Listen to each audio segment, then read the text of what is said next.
नमस्ते फ्रेंड, स्वागत है आप सभी का हमारे YouTube चैनल शुभ संस्कार में। तो दोस्तों, आज हम श्री ऋषि पंचमी व्रत कथा सुनने जा रहे हैं। राजा सुतिषण बोले, हे पितामह, ऐसा व्रत बताइए जिससे समस्त पापों का नाश हो। तब ब्रह्मा जी बोले, हे राजन, मैं तुम्हें इस व्रत को बताता हूँ जिससे समस्त पाप मिट जाते हैं। वह ऋषि पंचमी का व्रत है जिसके करने से नारी जाति के समस्त पाप दूर हो जाते हैं। इसके लिए मैं तुमसे एक पुरातन कथा कहता हूँ। विदर्भ देश में एकऊ नाम के सदाचारी ब्राह्मण रहते थे। उनकी पतिव्रता नारी सुशीला ने एक पुत्री और एक पुत्र को जन्म दिया। पुत्र सुभूषण ने वेदों का संगोपांग अध्ययन किया। कन्या का समयानुसार एक सामान्य कुल में विवाह कर दिया, पर विधि के विधान से कन्या विधवा हो गई तो वह अपने सतीत्व की रक्षा को पिता के घर पर रहने लगी। ब्राह्मण सपरिवार गंगा तट पर कुटी बना ब्राह्मण बालकों को विद्या अध्ययन कराने लगे। एक दिन वह कन्या माता पिता को सेवा करके एक शिलाखंड पर शयन कर रही थी। रात भर में उसके शरीर पर कीड़े पड़ गए।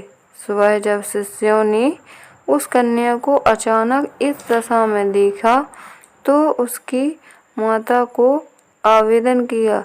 माता पुत्री की अचानक यह दशा देख नाना प्रकार से विलाप करने लगी और पुत्री को उठा कर ब्राह्मण के पास ले आई। ब्राह्मण भी पुत्री की दशा देख कर अति विस्मय को प्राप्त हुए। तब ब्राह्मणी ने हाथ जोड़कर कहा, हे महाराज, क्या कारण है कि इस पुत्री के सारे शरीर में कीड़े पड़ गए। तब ब्राह्मण ने ध्यान धरकर देखा तो पता चला कि यह पुत्री 7 जन्म पूर्व ब्राह्मणी थी। तो एक दिन रजस्वला होते हुए भी घर के तमाम बर्तन व भोजन सामग्री छू ली और ऋषि पंचमी व्रत को भी अनादर से देखा। उसी दोष के कारण इस पुत्री के शरीर में कीड़े पड़ गए, क्योंकि रजस्वला वाली स्त्री प्रथम दिन चंडालिनी के समान, दूसरे दिन ब्रह्महत्या के समान और तीसरे दिन धोवन के समान शास्त्र दृष्टि से मानी जाती है। इस कन्या ने ऋषि पंचमी व्रत दर्शन अपमान के साथ किए हैं। इससे ब्राह्मण कुल में जन्म तो हुआ, पर शरीर में कीड़े पड़ गए हैं। तब सुशीला ने कहा, हे महाराज, ऐसे उत्तम व्रत को आप विधि सहित वर्णन करें जो सांसारिक प्राणी इस व्रत से लाभ उठा सकें। ब्राह्मण बोले, हे सुशीले, यह व्रत भादो शुक्ल पंचमी के दिन धारण किया जाता है। उस दिन पवित्र नदी में स्नान कर व्रत धारण करें। सायंकाल सप्त ऋषियों का पूजन विधि पूर्वक करना चाहिए। भूमि को शुद्ध गोबर से लीपकर उस पर अष्टकमल बनाकर नीचे लिखें। सप्त ऋषियों का स्थापन करें।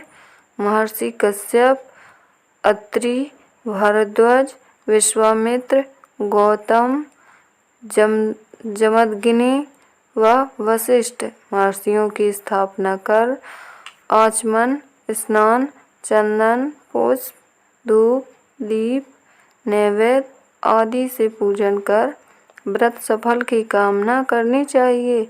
इस व्रत को करके उद्यापन करना चाहिए। चौथ के दिन एक बार भोजन करके पंचमी के दिन व्रत आरंभ करके सुबह नदी जलाशय में स्नान करके गोबर से लीपकर सर्वतोभद्र चक्र बनाकर उस पर कलश स्थापन करें। कलश के कंठ में नया वस्त्र डाल पूजा सामग्री एकत्र कर अष्टकमल दल पर सप्त ऋषियों की स्वर्ण प्रतिमा स्थापित करें। फिर षोडशोपचार पूजन करें। रात्रि को पुराण का श्रवण करें। फिर सुबह ब्राह्मणों को भोजन व दक्षिणा देकर संतुष्ट करें। इस व्रत का उद्यापन करने से नारी सुंदर रूप को प्राप्त होकर धन एवं पुत्र पौत्रों से संतुष्ट होती है।